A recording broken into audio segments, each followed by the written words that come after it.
Welcome to Pindar Poetry. We hope you learned something new. You start by getting into the settings now. Open Settings, then go straight to Accessibility. If you see Sound or Voice Guide, tap it.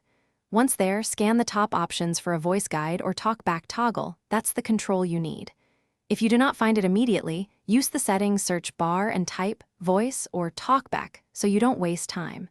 Make sure to keep your screen unlocked while changing these options. Now you disable the guide itself. Tap the voice guide or talkback entry, then switch the toggle to off. When a confirmation appears, choose turn off or disable. If talkback is active and gestures are different, use two-finger scrolling and single tap to select, then double tap to activate the toggle. Once done, watch for brief spoken confirmation to stop. Make sure to check linked setting. Finish by verifying the guide is off. Press home or swipe to return and interact normally.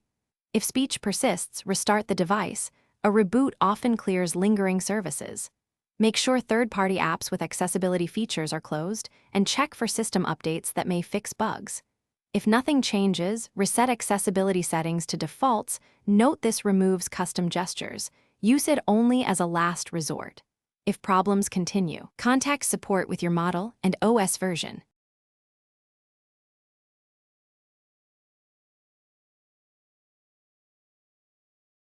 Thanks for watching. Consider subscribing if we helped you.